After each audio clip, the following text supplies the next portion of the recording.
pessoal, boa noite, tudo bem? Meu nome é Marcos Vinícius, eu sou psicólogo e hoje a gente vai estar falando de um assunto super atual, importante, né? Utilidade pública, é algo que afeta, né, milhares de mulheres em todo o Brasil e era um tema que eu tinha, né, muita vontade de trazer, né, uma pessoa que trabalha, que lidar, né, com essas questões, né, que é a minha convidada de hoje, Bianca.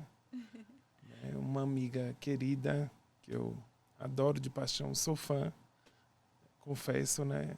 A gente troca muitas conversas, não só sobre saúde mental, né? Mas como seu trabalho também. Ela é advogada e ela vai estar se apresentando melhor aqui, a nossa convidada de hoje do Terapia Time.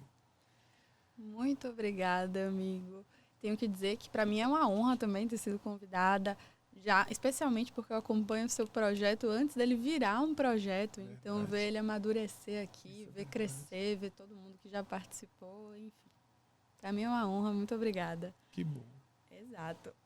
Então, me apresentando, meu nome é Bianca Nogueira, eu sou advogada, trabalho no direito penal já há 5 anos, sou formada pela Universidade Federal da Bahia, também sou pós-graduanda em Direito Penal Econômico pela PUC do Rio Grande do Sul.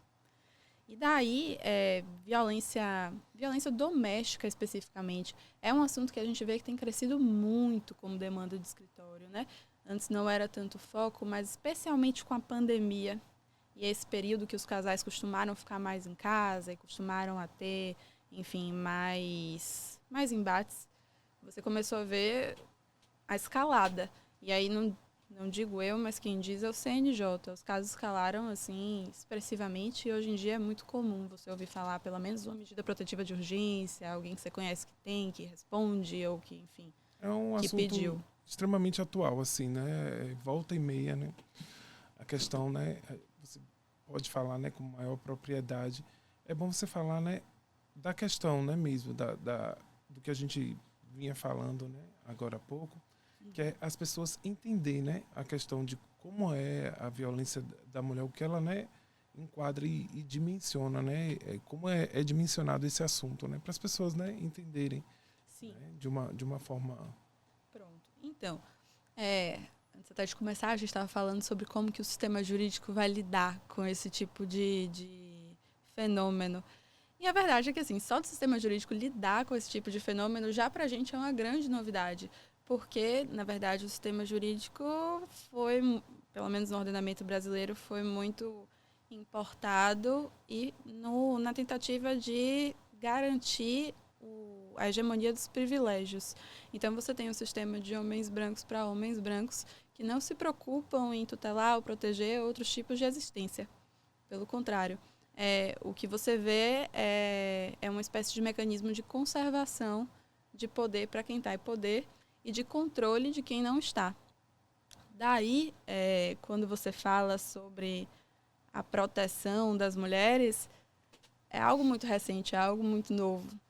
Se você fosse olhar nas ordenações filipinas, por exemplo, era lícito ao marido assassinar a mulher que fosse flagrada em adultério. Imagine. Você flagra sua mulher em adultério e ainda assim você tem essa faculdade. Mas é mais, você não precisava nem flagrar, você podia suspeitar. E suspeitando, você já tinha esse direito. É uma espécie de legítima defesa da honra. Você podia, inclusive, matar o amante, mas aí só se ele não fosse de uma classe social superior à sua. Por isso que eu falo sobre conservação de privilégios. E vou falar, quando a gente fala em legítima defesa da honra, falei em ordenação filipina, Sim. é um assunto, é uma legislação muito antiga, mas até hoje, assim, 2023, agosto de 2023, o STF precisou lidar com a questão para falar que é inconstitucional você arguir essa tese. Ou seja, nos crimes de feminicídio, foi isso que o STF decidiu, mas que nos crimes de feminicídio, ou seja, quando você assassina a mulher por questões puramente de gênero, você não pode arguir essa tese como tese de defesa. Na verdade, essa tese é inconstitucional. Isso em agosto de 2023. A gente ainda precisou estar falando desse tipo de tema. Entende? Imagine a demora, né, para se falar de um assunto, né, que é tão recorrente. Acontece todos os dias, né, com o vizinho, né, com o colega de trabalho. é um assunto que volta e meia. E assim, essa questão que você fala, a dificuldade, né, de se falar de um assunto tão importante. Né? Olha de onde vem, né? Como você citou como exemplo. Exato. E até hoje a gente tem que estar martelando, né? Exato. Um assunto que deveria estar em pauta, né, o tempo todo. Pois é, agora é aquilo, eu vou e volto. Em pauta ele tem estado, Sim. pelo contrário. Muito também pelas influências dos tratados internacionais, pelos pactos que o Brasil fez, a gente começou a ter um desenvolvimento do que se chama de uma rede de proteção às mulheres em situação de violência. Então você tem vários tipos de violência contra a mulher. Porque quando fala em violência contra a mulher, a pessoa já pensa em violência doméstica, já pensa em Lei Maria da Penha, como se fosse automático. Lei Maria da Penha é essa que foi assim, um grande case de sucesso, né, na legislação brasileira. Mas, quando você fala em violência contra a mulher, você tem todo um sistema que tutela a temática. Você tem uma rede de delegacias pensadas para isso, você tem um núcleo no Ministério Público que só trabalha com isso, você tem um núcleo de defensoria que também só trabalha com isso. Mas a grande questão central é que há mudança legislativa também para garantir que, enfim, que as normas sejam divulgadas, que a população, antes disso, enfim, já saiba o que é crime e o que não é. E aqui, quando eu falo legislação, eu falo muito de legislação penal, já puxando a sardinha para o meu lado, mas também tivemos muitas mudanças na legislação civil, propriamente dita. Agora, você observa avanço com a própria edição da Lei Maria da Penha, mas a lei é editada desde 2006 e virou um grande referencial quando você fala de violência doméstica. É uma legislação elogiada pela ONU como uma das 3 melhores do mundo, porque de fato prevê ali um sistema, mas não é o único modo de tutela da violência contra a mulher, até porque a mulher não sofre violência só em casa, apesar de em casa ser o lugar assim mais impensável, né? É aquilo, você devia estar confortável, devia estar com as pessoas que você Sim. ama ali, e ainda assim você está sujeito a esse tipo de questão.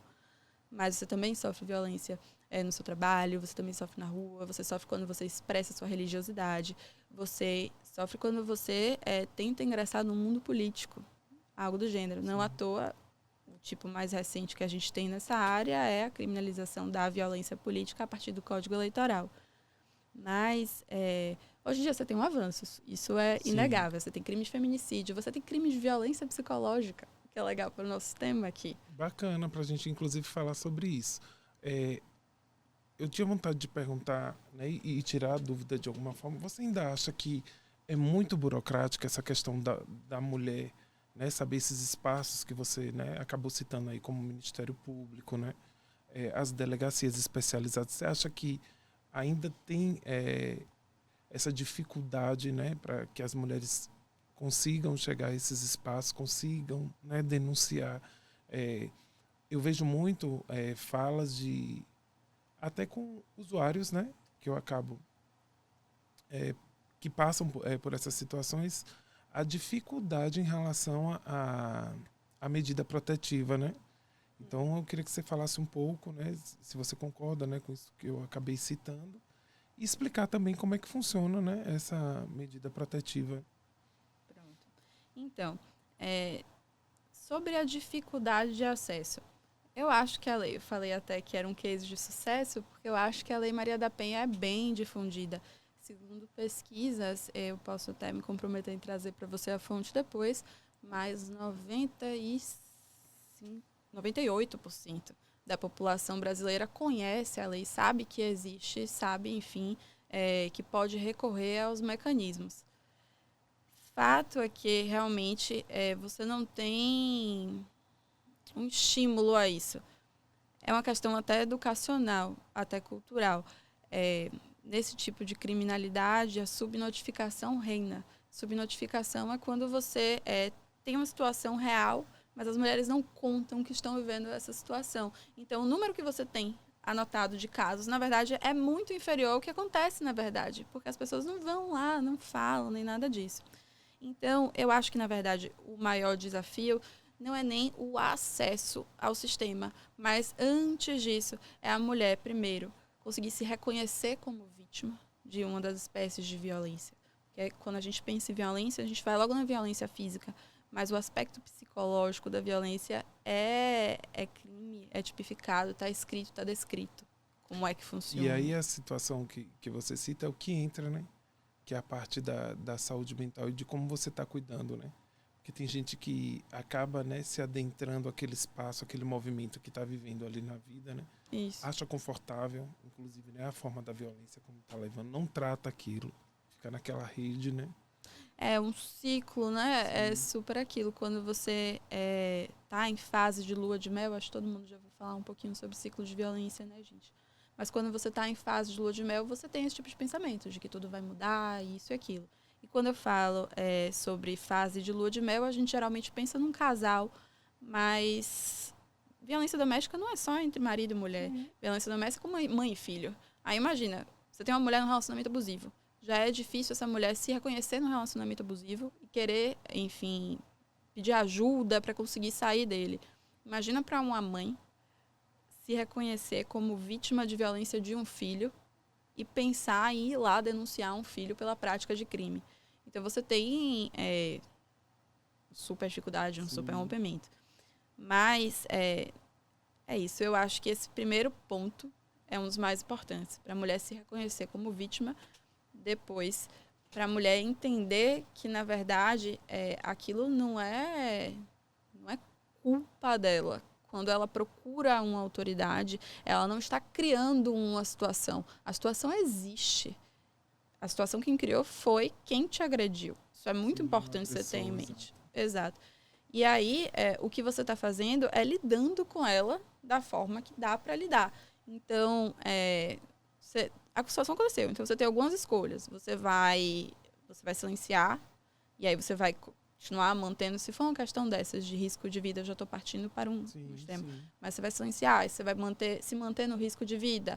É porque você quer preservar alguma questão ou outra. Sim. Enfim, eu sinto muito isso quando eu tenho clientes mulheres. Que elas têm a dúvida na denúncia, porque tem que suportar todo o ônus do processo. Às vezes financeiramente também, né? Tem a questão financeira, a dependência, né? Isso. Financeira, né? Dentro de uma situação dessa. Isso, até porque violência patrimonial também é uma das modalidades de violência doméstica. Mas de violência de uma forma geral, até não só doméstica, eu falo doméstica porque está nessa lei e acabou virando o enfoque. Mas é uma das formas de violência, então, de fato, você sente quando você não consegue sair nem por isso. Mas, Marcos, eu acho que realmente na delegacia, hoje em dia, pelo menos assim, nas delegacias aqui que eu costumo atuar, eu vejo que há um atendimento diferenciado, especialmente do que era no início do sistema. No início do sistema, você ia na delegacia dessa e você era claramente revitimizada. Hoje em dia, não. Hoje em dia, eu vejo uma recepção muito mais preparada, os profissionais muito mais bem situados, sabendo para onde ir, sabendo para quem encaminhar e tudo mais bem assistido, bem orientado. Eu acho que, inclusive, foi um ganho a questão da delegacia especializada da mulher. Foi um ganho, assim, porque em relatos, né, a gente observa que as mulheres em si têm essa dificuldade, né, acaba sendo um ambiente, né, delegacia mesmo, do público, né, masculino, enfim, acho que tudo isso acaba, de alguma forma, né, influenciando, isso, né, também que... Exato, é outra mulher conversando com você. Como é que você vai falar agora que você acabou de sofrer uma violência sexual, assim, do que o cara é homem, você não fica tão confortável, sim, né? Mas não, quando você tem um ambiente só de mulheres, aquilo fica com uma leveza, pelo menos pelo que eu vejo, isso fica com uma leveza muito mais aparente. Daí, realmente, desburocratizar o sistema para você ter um acesso assim livre, fácil, rápido, entrei, prendeu, tá tudo certo, já não é tão... A gente está um pouquinho longe ainda, né, desse tão incrível, tão possível. Exato. Mas até porque não pode ser, né? Porque a gente precisa ter no sistema garantias para quem é acusado. Porque é aquilo. A gente fala sobre a necessidade da proteção da mulher. A mulher vítima de violência precisa ter um destaque, ela precisa ser ouvida. A versão dela precisa ser acreditada, né? Ela precisa ser acreditada quando ela procura esse tipo de auxílio.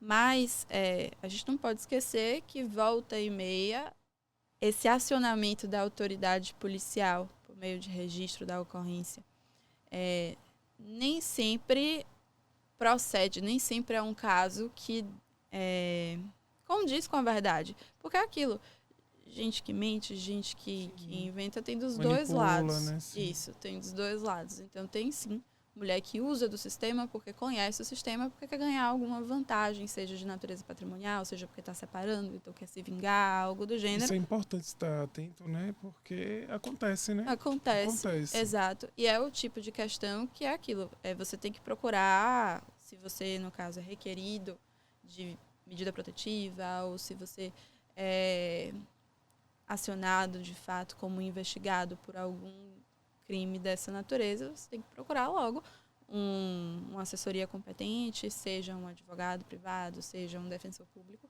mas para explicar a sua versão dos fatos e até para ter sua conduta orientada, porque assim,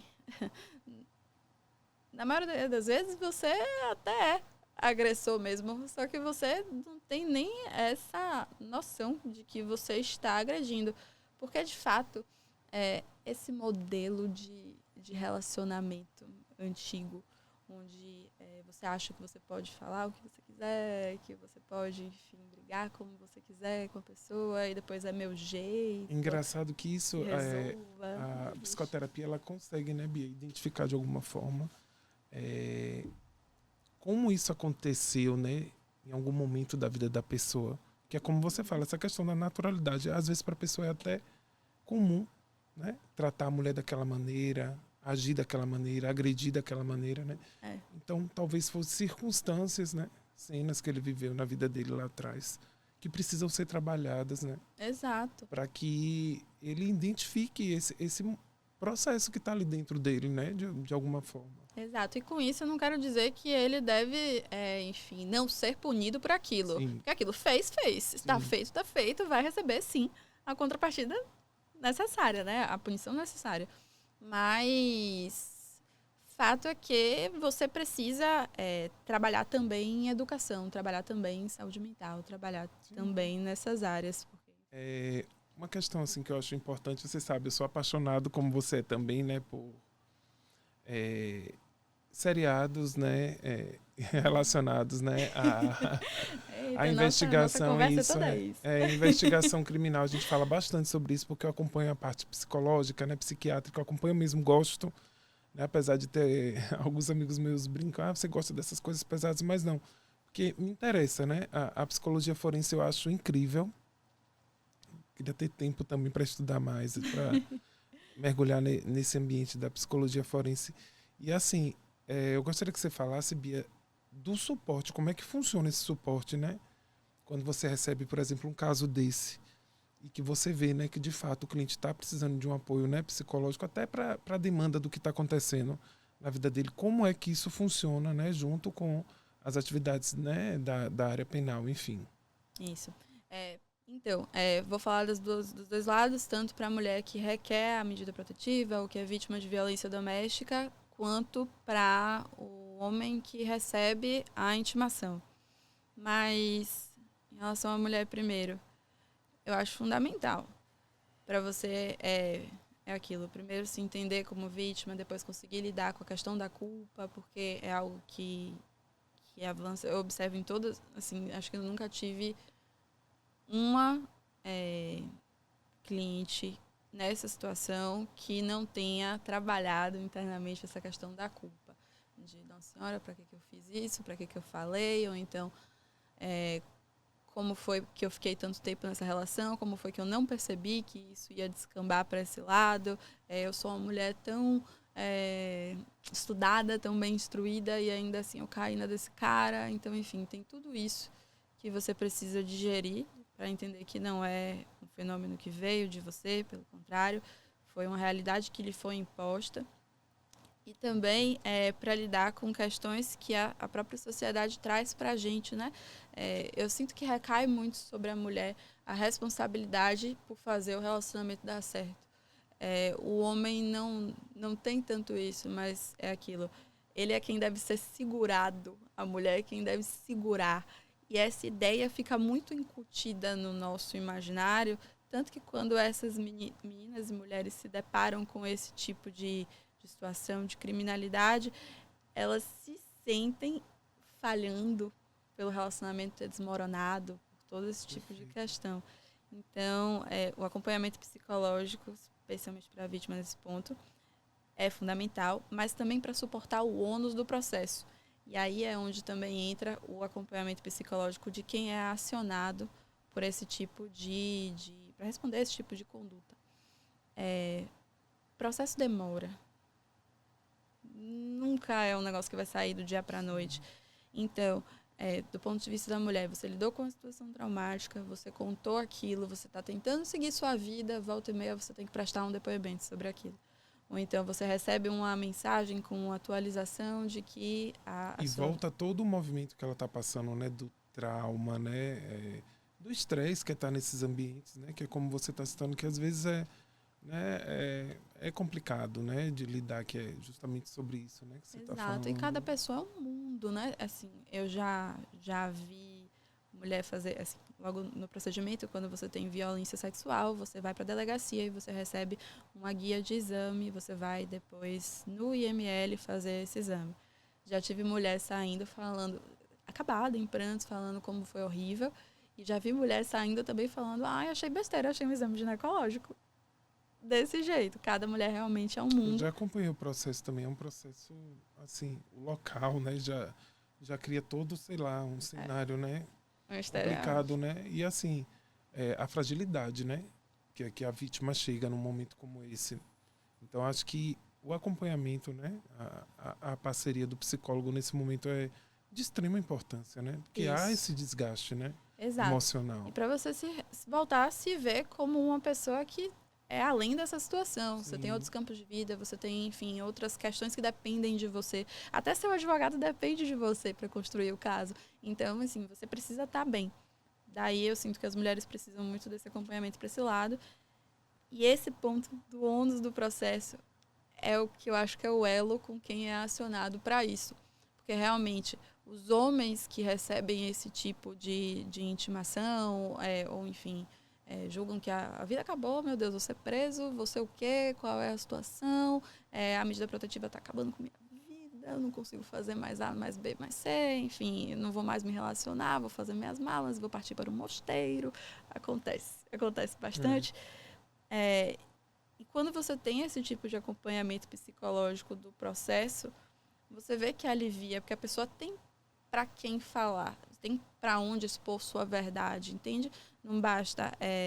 eu sinto que quando os clientes se julgam injustiçados, quando não, mas eles têm muito ansiedade de expor sua versão dos fatos, de procurar logo de falar. E não é assim. O rito tem fase.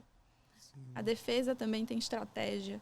Então, você precisa saber lidar com o tempo das coisas, e quando você faz esse tipo de assessoramento com o profissional de saúde mental, você fica muito mais preparado até para responder. Né? Exato. Sim. Quando você precisa falar. Porque é aquilo. Quando você é acusado de qualquer tipo de crime, e aí eu não falo de crime contra a mulher, mas de qualquer tipo de crime, você ganha um estereótipo. Eita, errei a palavra. Mas você ganha um estereótipo. Sim. E você fica visado por isso, querendo ou não. E parece que o mundo toma aquilo por verdade sem antes te ouvir. É como se, enfim, realmente seu chão passasse a assumir. Quando você é acusado de um crime, é mais ou menos essa sensação que as pessoas me narram que recebem. E aí, de fato, se você não tiver para onde canalizar, com quem falar, enfim, até avaliar se não é o caso de progredir para uso de medicação ou não, você não consegue operar. A importância, né? Assim, quem passa pelo trauma, um trauma como esse, né, de agressão, precisa sim, né? A gente precisa falar sobre isso, precisa sim de um acompanhamento psicológico para estar ali, né, antenado com as questões que o indivíduo, né, está vivenciando. E não é fácil esse ambiente do processo, né, lidar. Fora a angústia, né, que chega de você estar trabalhando, né, ali, seus processos, e fora isso, está lidando com uma questão penal que você, muitas vezes, né, se pergunta, será que vai dar certo? Será que eu vou conseguir? Como é que isso, né, vai vai acontecer esse movimento, enfim. Exato, dos dois lados. Sim. E aí, às vezes, você está sem saber controlar a ansiedade, ou então iniciando uma espécie de processo depressivo, e isso compromete sua funcionalidade na hora de encarar o problema. É aquilo, meu terapeuta, pelo menos, sempre me fala que você pode responder de 3 formas diferentes a uma situação que você se sente perigo. Era a expressão. São 3 estratégias, né? Exato. Você pode atacar, congelar ou fugir. Daí, se você tem uma pessoa que está submetida, vê a situação como uma situação de estresse, imagina como é que ela vai se controlar num ambiente que a gente precisa que ela esteja controlada, né? Que ela precisa, de fato, enfim, responder os passos para ver a pretensão dela prosperar, seja de um lado, seja do outro. Então, eu acho fundamental o acompanhamento. É de extrema importância, sim. Eu queria que você falasse, Bianca, assim, o passo a passo, né? Quando a pessoa vai efetuar, né, a denúncia, quais são os passos, assim, o trâmite, né? Como acontece até, digamos assim, dar o veredito mesmo, né? Para as pessoas entenderem, né, o passo a passo de como funciona, né? A chegada, dali em diante. E o momento em que o psicólogo, de repente, entra nesse cenário aí. Pronto, perfeito. Vamos lá. Se você é vítima de violência doméstica, o que você faz logo de primeira, eu sugiro procurar o acompanhamento da assessoria, seja por meio do advogado, seja por meio da própria defensoria, enfim, depende do seu... Isso é importante, já tem esse suporte, né? Já é algo que você já pode pensar, antes de você né? formalizar a denúncia, para você saber o que vem por aí. Então, eu acho importante você ter essa conversa primeiro. Mas depois, quando você for formalizada, então, quando você procura sua assessoria e aí ela já te diz passo a passo, analisa seu caso, te diz qual é o crime que está sendo lidado, enfim, o que é que você tem que fazer, o que é que você tem que preservar de prova, o que é que você tem de prova, o que é que você não tem, você procura uma delegacia. Quando você chega na delegacia, o procedimento é logo o registro da ocorrência. No registro da ocorrência, você fala o que aconteceu, isso é sintetizado num boletim. Desse boletim se agenda uma data para você tomar um depoimento daquela pessoa. O depoimento pode ser tomado no mesmo dia, geralmente acontece assim, é até melhor para você não ter que ir na delegacia 2 vezes. Mas aí quando você toma aquele depoimento logo na hora, e aí você pode falar tudo o que aconteceu, sempre conforme a orientação do seu advogado para o caso concreto. É bom que as mulheres sempre se preocupem em ser exaurientes, assim, falar sobre todo o histórico de violência que de fato enfrentaram até chegar àquele ponto. E é bom também, não precisa se preocupar tanto, porque isso é uma preocupação que eu vejo em todas, com falar por A mais B. Você tá depois do trauma ali e você quer lembrar em detalhes tudo que aconteceu, porque depois parece que sua versão vai voltar contra você, você vai ser inquirida por aquilo, vão achar que você está mentindo. Então, enfim, não, você tem que dar o seu melhor. Você tem que falar, assim, a sua verdade conforme o que você lembra. Você vai estar acompanhado de um advogado, se você quiser estar acompanhado. Se não puder ou não quiser estar acompanhado de um advogado, também não precisa. A própria delegada vai te orientar. Isso é possível, Bia? No caso, se a pessoa falar, olha, eu não quero que um psicólogo participe, enfim... Nessa parte do depoimento... Dessa parte não, né? Não é necessário. Não, e nessa parte do depoimento o psicólogo não participa. Geralmente é o delegado mesmo que colhe, acompanhado de um escrivão de polícia, que é quem digita. E aí, se você tiver um advogado que lhe acompanha, esse advogado vai lá. Daí, quando você acaba de colher o depoimento, você opta ou não pelo pedido de medida protetiva de urgência. Medida protetiva de urgência não se relaciona com crime. Ou seja, quando você tem o deferimento de um pedido desse, não significa que a pessoa de baixo está provado que cometeu o crime ou não está. Pelo contrário, significa que existe uma situação de risco à vida daquela mulher. E o risco, isso é muito importante, o risco sempre tem que ser real, concreto e iminente. Ou seja, tem que ser imediato, tem que ser uma situação imediata para você ter o deferimento de medida protetiva. Isso. Porque, de fato, se for uma situação que não é mais urgente, não é mais atual, na verdade, mas você não convive com aquela pessoa há mais de 10 anos, dou logo um exemplo absurdo, o seu pedido não está tecnicamente adequado. E aí, de fato, ele pode não ser deferido. Mas esse pedido é um pedido que faz ao juiz na hora, se a mulher sente essa necessidade. Se ela está numa situação de risco, ela tem que fazer. E aí é um pedido que normalmente tem várias hipóteses de medida protetiva de urgência, mas a mais famosa delas, é a que eu vou trazer agora, é a de afastamento. Estabelece-se um raio a partir de um parâmetro, pode ser sua casa, pode ser seu trabalho, e nesse raio o agressor não pode adentrar. Então, ele não pode, enfim, te fazer mal enquanto você estiver ali. Você pode também ter o pedido de monitoramento eletrônico, em alguns casos é deferido, justamente para você saber quando ele vai entrar ou não. Ainda que não tenha monitoramento eletrônico do agressor, a mulher é franqueada a instalação do aplicativo no seu próprio celular. E aí, quando você vê ou quando você tem notícia de que o agressor entrou nessa área, você isso é interessantíssimo. aciona, chama o botão do pânico. Então, você pode usar desse tipo de expediente. Agora, em relação ao atendimento psicológico, é um requerimento que você pode fazer nesse momento até, na delegacia. Um atendimento gratuito para acompanhamento psicológico com a rede especializada que o próprio Estado disponibiliza. Isso é importante, viu, gente? Muito importante, né? Exato, porque não é todo mundo que tem essa condição de procurar, e se você está nessa situação... Então é um direito, né, que o cidadão já tem ali, né, mantido. Isso. Né, caso ele sinta a necessidade, né, de estar... Isso, a cidadã, no caso, a requerente de medida protetiva, que aí ela pode pleitear, sim, esse atendimento psicológico, e aí é deferido para ela o acompanhamento e tudo. Se tiver algum, enfim, dependendo do tipo de crime, aí você tem vários procedimentos específicos. Crime sexual tem que expedir guia, enfim, para fazer o exame, essas questões. E aí, de fato, varia de um para o outro. Mas feito isso, distribuída a medida protetiva, se você pediu medida protetiva, um juiz vai analisar. O juiz vai analisar em até 2 dias, segundo a recomendação do CNJ. E a partir daí é o deferimento da medida. Do deferimento da medida, o requerido é intimado e já está valendo. Ele já começa a cumprir. Descumprir medida protetiva é crime, é outro crime. Então, se tem qualquer imposição ali, eu falo do afastamento porque ela é mais comum, mas você pode ter também entrega de arma de fogo, que é o que recomenda que entregue quem tem arma de fogo, normalmente é narrado, manda entregar.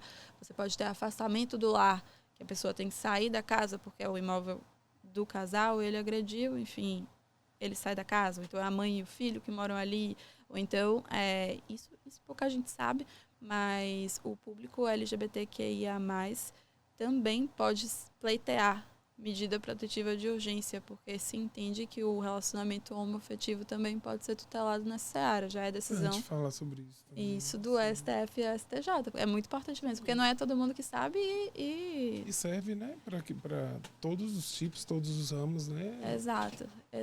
Que a gente está passa, falando, né, pelo... Isso. Sim. Que a gente está falando de mulheres, e aí, quando eu falo mulheres, eu sempre falo no sentido amplo da palavra, global da palavra. Eu falo de mulheres cis e mulheres trans. Sim. Sem diferenciação nenhuma.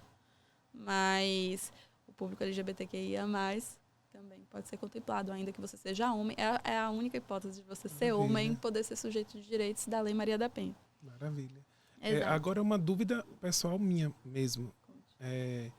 Uma pessoa efetua a denúncia, né, lá pelo telefone, né, o DISC, né, o 180.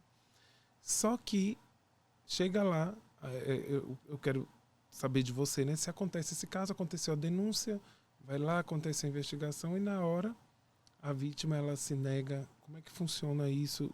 Acontece a investigação, como é que acontece, né, o processo de arquivamento caso a pessoa não queira ir adiante? Por conta, é um direito dela ou aquilo dali vai continuar, né, vai se adentrar a questão do processo? Como é que funciona isso aí?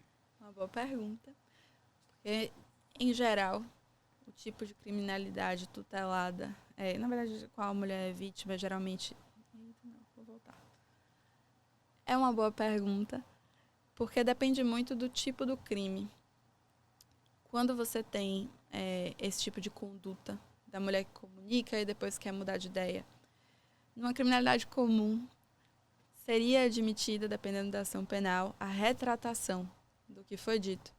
Mas para a Lei Maria da Penha, o procedimento de retratação não é perante a autoridade policial. Você tem que marcar uma audiência, você tem que ter um juiz que aceite sua retratação, que veja que, de fato, há voluntariedade naquilo, que não é uma imposição de terceiro, que ela não continua numa situação de risco, ou, enfim, queria prosseguir com a investigação, mas a violência doméstica geralmente acontece num contexto privado. Então, você não tem testemunha daquele crime. É a dois em casa, é dia a dia que acontece.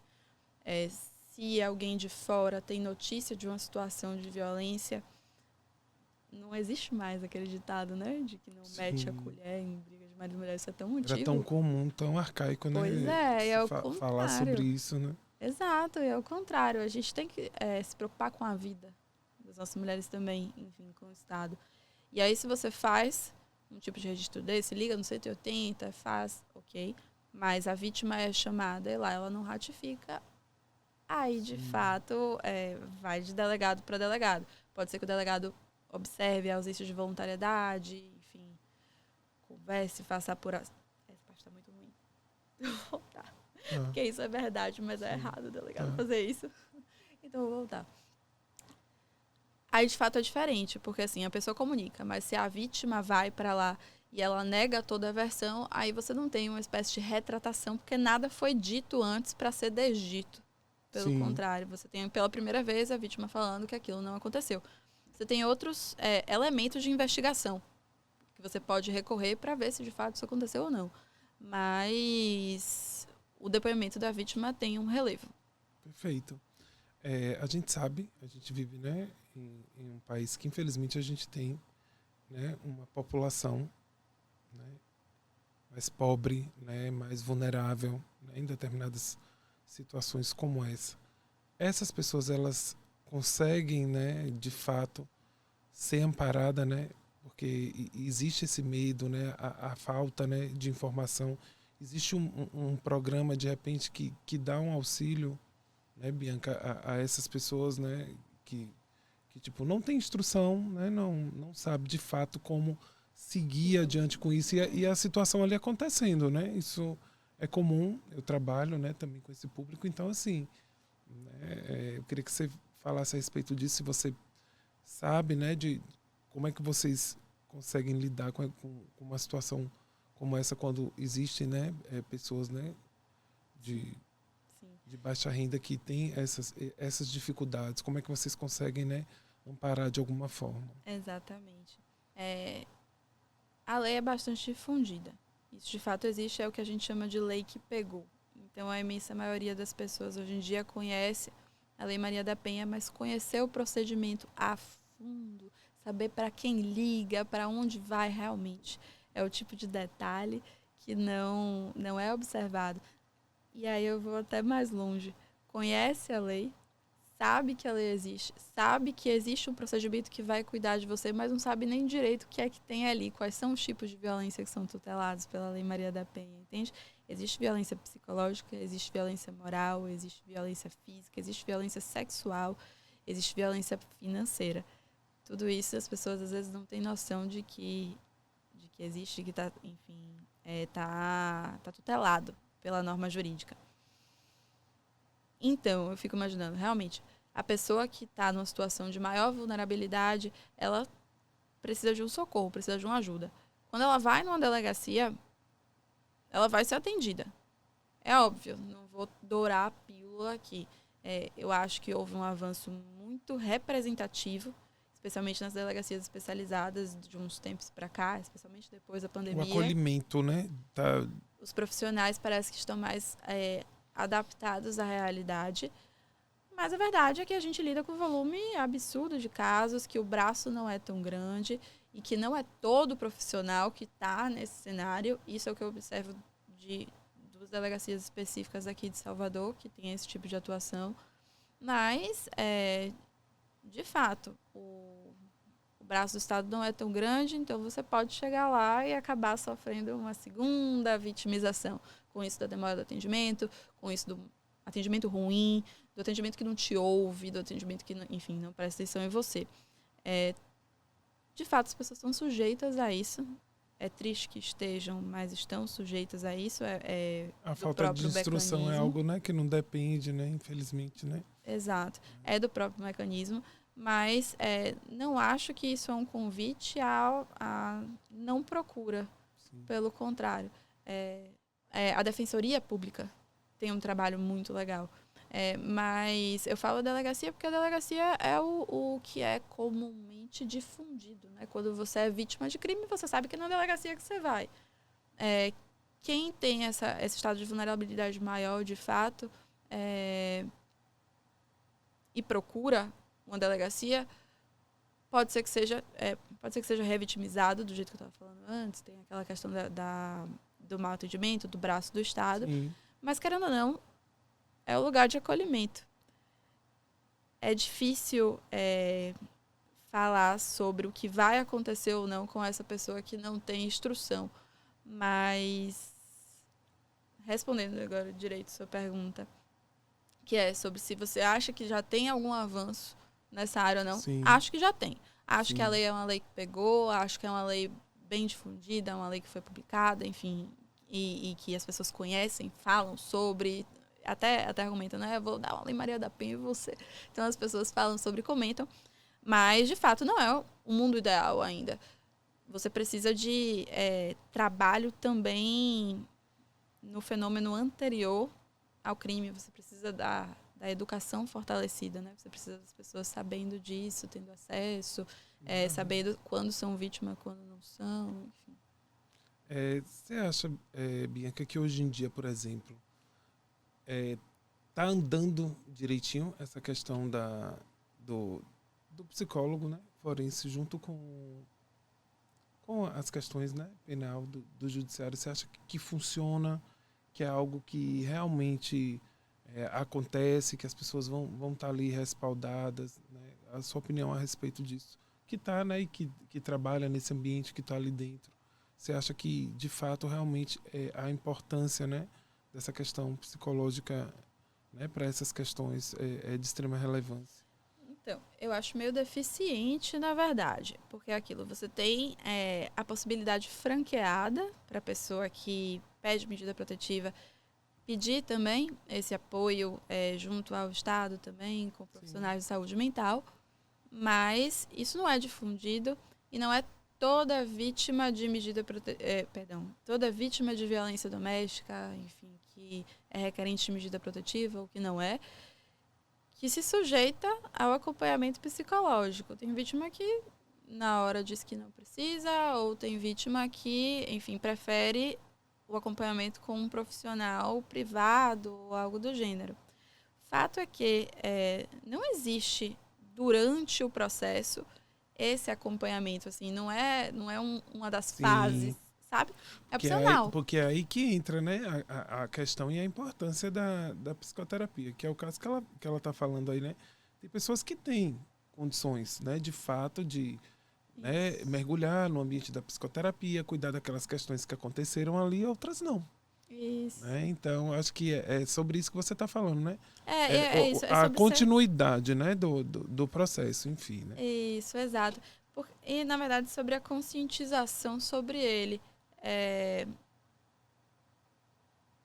Se você tem acesso à sua rede privada e você quer contratar um profissional assim da saúde, ótimo. Provavelmente você já vai ser orientado por isso, vai ter família que vai te dar apoio, que vai te indicar, que faça suporte, que siga e tudo. Mas a informação também, né? Exato. A respeito, né, do que é a psicoterapia. Eu não vejo como uma questão trabalhada como de relevância na hora que a gente tá fazendo todo o procedimento. Parece que a preocupação, claro, é sempre para acautelar a vítima, mas existe um estigma muito grande em relação à saúde mental, né? Tem um best-seller mesmo de Michael Sanders, chama A Justiça. Ele foi muito difundido, acho que na época da pandemia que lançou, então muita gente teve acesso. Daquele livro ele faz referência a uma medalha específica que os soldados ganhavam, uma medalha de cor púrpura. E se você era combatente, ex-combatente no caso de guerra ou de batalha, enfim, eu não sei direito a classificação, mas se você é ex-combatente, você podia ser agraciado com a premiação, você seria, desde que você não apresentasse alguma espécie de sequela mental decorrente daquilo ali. Então, imagina, você deixa de ser um herói de guerra porque você tem um trauma diante daquilo. Faz todo sentido isso aí. Exato. E é tão estigmatizado, tão prejudicial, como se você ganhasse um status de fragilidade, como se você deixasse de ter o protagonismo da sua própria história e da sua própria vida, porque você teve uma consequência psicológica, o que é um grande absurdo, porque é uma lesão, como qualquer outra. Vou até fazer um paralelo, mas não existia o crime de violência psicológica até 2021, junho de 2021. Antes Perfeito disso... falar sobre isso, né? Porque a maioria das pessoas costumam acreditar, né? Que você ser agredido é só, né, com a agressão mesmo, né? Propriamente dita, enfim, que tem que fazer corpo de delito. E tem gente que sofre por anos, né? Essa violência, né, psicológica ali com o parceiro, não sabe, se acostuma, né? Exato. Fica naquele movimento, naquela rede ali complexa, né, de se sair. E é importante você estar falando sobre isso. Exato. Perfeito. E aí, o que acontecia? Muito doutrinador, quando via uma lesão de natureza psicológica, enquadrava, na verdade, no crime do artigo 129, que é o crime de lesão corporal. Porque o crime de lesão corporal tem no caput, que a gente chama caput, é como está escrito na lei, assim, logo em cima. Mas tem saúde como um dos elementos. E saúde tem que ser olhada do aspecto amplo. Saúde não é só física. Saúde é saúde mental. E aí, até hoje, você tem doutrinador também que defende essa diferenciação. Se do dano emocional que a vítima sofre, você tem uma lesão de ordem psicológica mais, como é que eu chamo? Um CID, sabe? Uma doença que se desenvolve disso. Você tem crime de lesão corporal. Né? E que acaba acontecendo diversas vezes, né? A pessoa adquirir um CID ali, né? Exato. Que tem outro tratamento legal, diferente do crime de violência psicológica, que não precisa terminar nisso de uma doença. É o dano emocional que conta. É um tipo penal que, assim, de fato, eu acho... Vou aqui já abrir para polêmica, vamos ser polêmicas. Mas é um tipo penal que eu acredito que o legislador foi muito infeliz quando fez, porque ele acaba transplantando o conceito de violência psicológica que existe na Lei Maria da Penha e diz que aquilo é crime. É o único tipo penal que você começa avaliando pelo resultado e não pela conduta em si. Quando, por exemplo, eu te falo matar alguém é uma conduta, você sabe o que é matar. Quando você vai no crime de violência psicológica, ele já começa o contrário, ele começa a causar dano, ou seja, causar o efeito, entende? Já começa com o efeito, já começa, né? Isso, de uma forma de um ponto de vista diferente. E aí, de fato, deixa meio aberto para quem é alvo daquela norma, né? Todos nós, cidadãos, somos alvos daquela norma. E deixa em aberto para a pessoa saber, assim, o que eu faço que vai ser crime, o que eu faço que não vai ser crime. É uma situação meio de insegurança mesmo, insegurança jurídica. Mas não é tão despropositado assim. Aquilo, o legislador, quando edita esse tipo, ele entende que ele não consegue prever toda e qualquer situação que vai causar esse tipo de dano emocional. Então, ele faz um tipo propositadamente mais aberto para que fique a cargo do juiz, no caso concreto, ver se aquele caso se enquadra ali ou se aquele caso não se enquadra ali. Então, de fato, a análise fica meio assim. E aí, de novo, falando com eles, Marcos, nossos amigos que estão vendo esse podcast, estão fazendo as malas para ir ao mosteiro, falando que nunca mais vão se relacionar com ninguém. De fato, O que vocês precisam ter em mente é, gente, que... Eita, travei. Recomeça, não tem problema. Enfim. Presta amigos, estão saindo ali. Tá. Deixa eu voltar. Ok. O que vocês precisam ter em mente é aquilo que a gente já até falou no início, mas eu vou retomar. O modelo de relacionamento mais tradicional, mais antigo, onde você acha que você pode falar o que quiser, do jeito que quiser, porque é seu jeito, a outra pessoa que lute, que te acompanhe. E as pessoas usam muito, mais. né, Bia, isso de falar, né, que é mimimi, Exato. né, que tá reclamando por pouca... Não é, gente, né? Muito frágil, muito violência contra a mulher não é algo que é inadmissível, né? Tá aí a coisa... Exato. Né? O que eu recomendo é que não você pode sempre... ser algo normatizado, não tem condições, né, de ser. Perfeito. O que eu recomendo é que a pessoa sempre fique atenta às próprias condutas.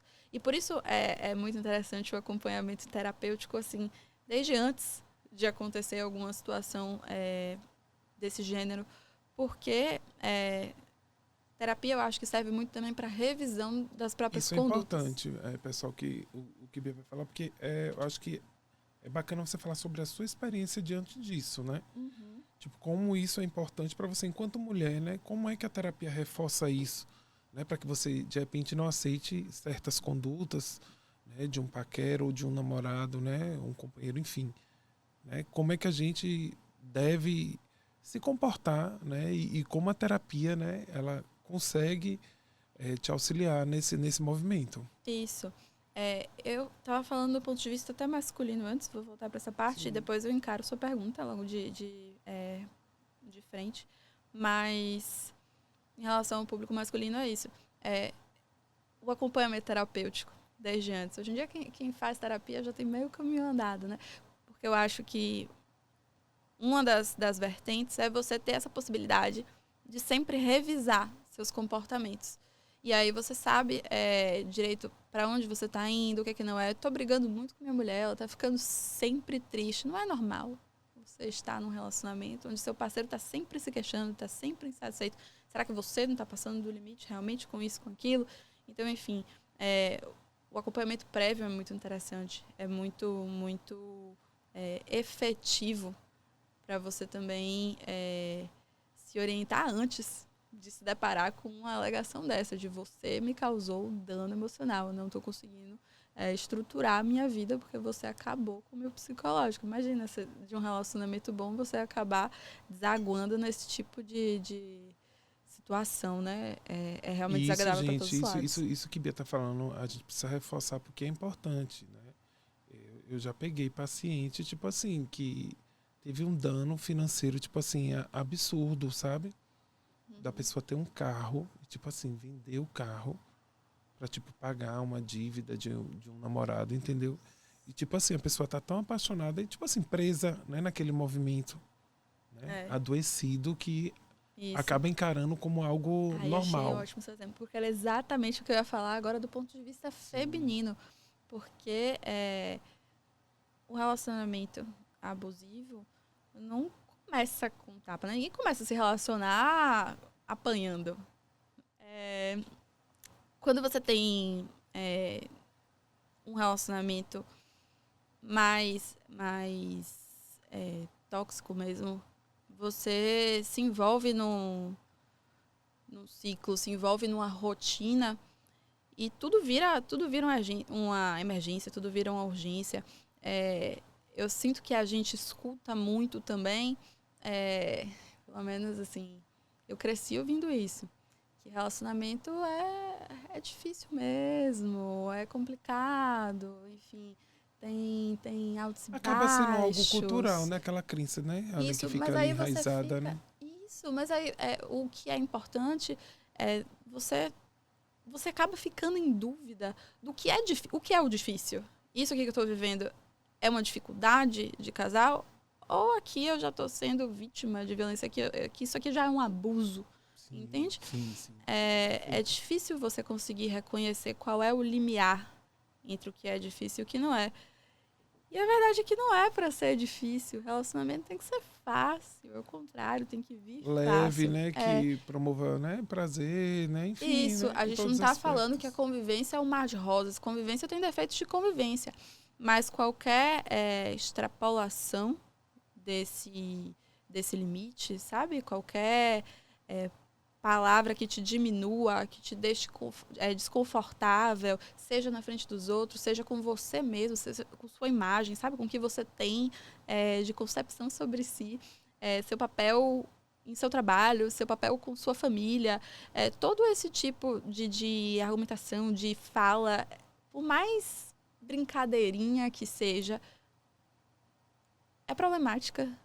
É problemática. E aí a gente tem que ficar sempre atenta em relação a isso. É tão Deixar... louco, né? Porque assim, você falando, a gente acaba pensando, né, em diversas pessoas, em diversos amigos, né? Que vivenciam isso tão próximo, né? É algo tão próximo que as pessoas se submetem, né? A determinadas relações, né? Que Eu digo estão mais, ali. são submetidas, né? Porque é aquilo, Sim. às vezes não parte E essa parte coisa de do você. parceiro dizer, eu não quero, tipo assim, que você seja, você tem que se adequar, né, a esse modelo aqui, tem que ser padronizado como eu quero, vai ser assim.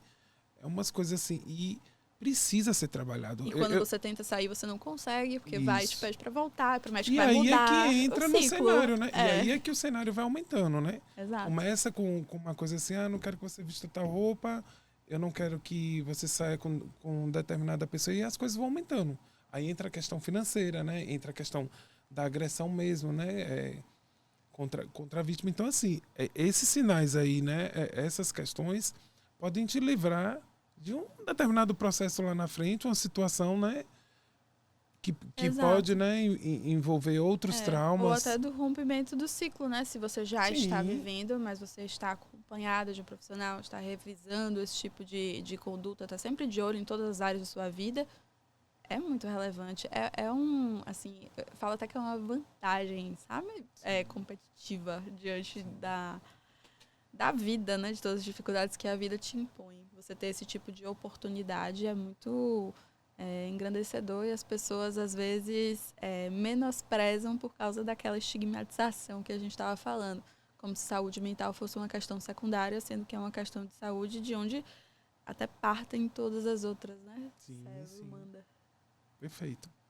Então, né, voltando, né, para a última pergunta que eu te fiz, eu quero que você fale, né, tipo assim, o quanto é importante, porque assim, a terapia, ela acaba, né, dimensionando todos os fatores da vida da gente, assim, né, trabalho, relacionamento, né,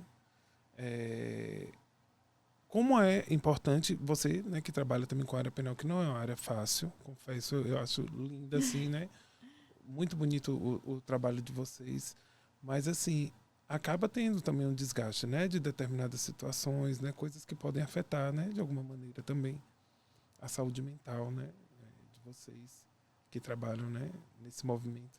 Então quero que você fale como é que a terapia entrou na sua vida, como é que você trata essas questões, né, que eu acho de extrema relevância, né, para quem está nos assistindo.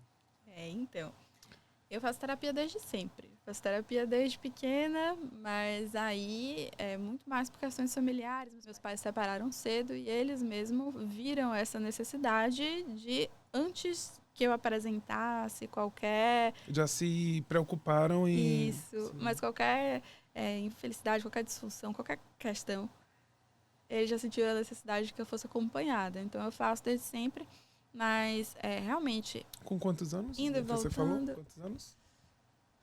Acho que foi desde os meus 5 ou 6 anos de idade. Muito tempo. Muito tempo. Mas não foi um processo contínuo. Pelo contrário, eu fiz naquela época mais por uma imposição familiar, aquilo de, meus pais eram muito assim, a gente começou a trabalhar, a gente ter abandonado, inclusive as sessões, eu fiquei até enquanto existia essa imposição, né, essa tutela, esse cuidado, vou falar assim, esse cuidado da minha família, mas depois de adulta eu senti, assim... Houve essa pausa, mas depois você mesmo sentiu a necessidade. Individualmente, a necessidade de voltar, exato. por causa das demandas do dia a dia, né? E é aquilo, essa falta, esse aspecto da revisão, eu falo o tempo todo porque, para mim, é sensível. Geralmente é assim, né? Quando você aponta um fenômeno, geralmente é o fenômeno que você reconhece. Tá vivenciando. Sim. Isso. E é muito por isso. Eu sinto muito essa necessidade de revisar comportamentos, enfim, de avaliar como eu estou me posicionando diante da vida. Aqueles padrõezinhos, né? Se você está parado, se você está avançando, o que você está fazendo em relação a isso, em relação àquilo. E trabalho, querendo ou não, vira uma pauta central mesmo, seja suas relações de trabalho, seja o próprio objeto do seu trabalho. É o que você fala. Para mim, eu não, pessoalmente, agora falando, uma situação, uma alegação horrível, um e crime violentíssimo. Você leva, né? Sim. Porque tem casos que são fortes, né? Tipo assim, né? De lidar. Né? O que eu digo é isso. Esse é até o lugar mais comum de quem fala. Mas eu não sinto tanto peso do caso. Seja porque o crime é violentíssimo, seja porque o crime é mais complexo e tudo. Eu sinto mais o apego a ele. Se eu estou trabalhando naquilo ali, parece que enquanto eu não resolver, minha vida parou naquilo ali. Sim. Então, de fato, essa dissociação é algo que meu terapeuta bate né? Sempre. É o meu ponto, exato. Você foi para casa, você tem outras questões até para você conseguir depois lidar com essas aqui com uma clareza melhor, com uma leveza maior, que é o que precisa. E, de fato, muda a vida quando você tem esse tempo para você mesmo, para você parar, para você cuidar das suas questões pessoais, para você se dedicar a outros projetos para além da sua vida profissional. Você responde melhor a sua vida profissional enquanto você tem mais repertório. A partir desse tipo de análise, eu voltei com vários hábitos que eu tinha parado. O hábito da leitura, por exemplo. Eu voltei para o clube do livro. Essa questão dos hábitos é muito legal. Muito mesmo, porque eu tenho passado isso, né? Tipo assim, na prática. E é muito bom quando um paciente, né? Ele vira para você e fala, eu tinha o hábito, como você falou agora, de fazer isso. E agora eu estou renovando isso. Encontrando espaços, né? Que eram importantes, essenciais para ele, para o que ele está vivenciando naquele momento, e consegue, né, dar brechas para que a pessoa consiga caminhar. Isso é e até para performar melhor na área que você estava querendo. Sim. Mesmo, né? Enquanto você dá esse tipo de fuga, esse tipo de válvula de escape, você volta com muito mais tranquilidade para até ter outra visão que antes você não teria porque você estava sob estresse. Perfeito. Então, maravilha. Muito relevante, eu acho, pelo menos. Maravilha mesmo. Então é isso. Eu quero encerrar primeiro para agradecer, assim, de coração. Né? Você foi uma das que de primeira, tipo assim, aceitou, né? Não teve aquela dificuldade, teve um probleminha na semana passada, né? Que não deu pra gente se encontrar, enfim, né? Questão de trabalho, assim, como poderia ser comigo, enfim. Mas estou muito feliz, você sabe, o carinho que eu tenho por você, assim, foi uma pessoa que eu, de primeira, pensei em falar sobre esse assunto, que é um assunto, né, que exige, né, uma forma tranquila, fácil, para que, né, todo mundo tenha acesso ao conteúdo, né? E que tire... dar um contorno Sim. não tão jurídico para ver Sim, se a gente é isso, porque a questão, né, a questão jurídica já é, né, um pouco complicada, né, para as pessoas. A questão, né, do não é não, a gente precisa enfatizar, né, Bia? Exato. Porque é daí, né, que começam uma série de situações, né? As piadinhas, né, que tipo, acabam afetando a mulher e leva para outros cenários também. Que Exato. A gente sabe, né? No dia a dia aquilo, acontece. Quando você fala em violência contra a mulher, como a gente falou nisso, você tem um espectro enorme de condutas que influenciam, que não influenciam. Não só condutas típicas, mas também condutas sociais que reforçam esse tipo de ideia.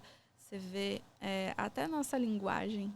Nossa linguagem é voltada ao masculino. Você pode ter 10 palavras numa frase. Se uma for masculina, você altera o gênero do artigo. Sim.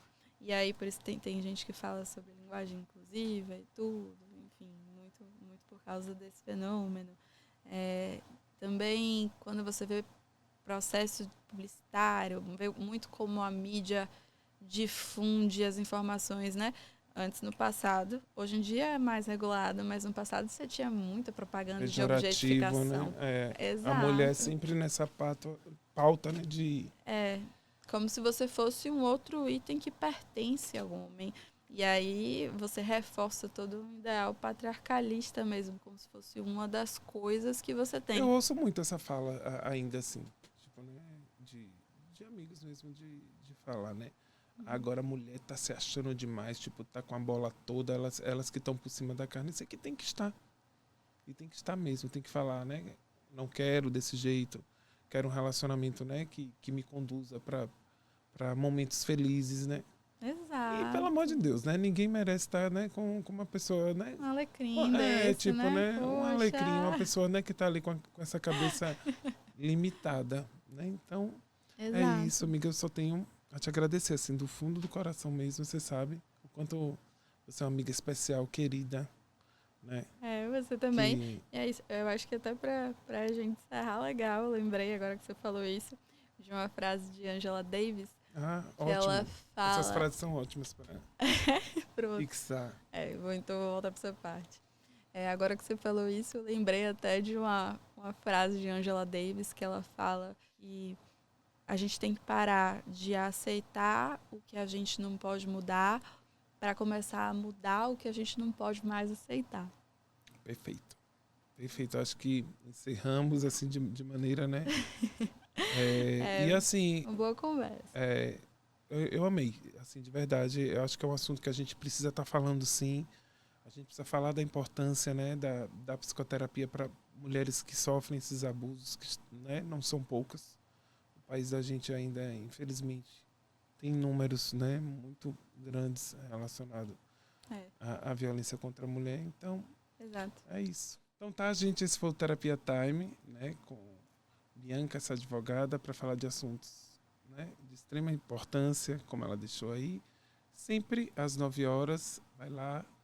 Quem ainda não participa do canal, se você de repente quer encaminhar para alguém, se inscreve às 9 horas no mesmo canal. A gente vai estar aqui para falar de saúde mental. Obrigado. Boa noite. Obrigada.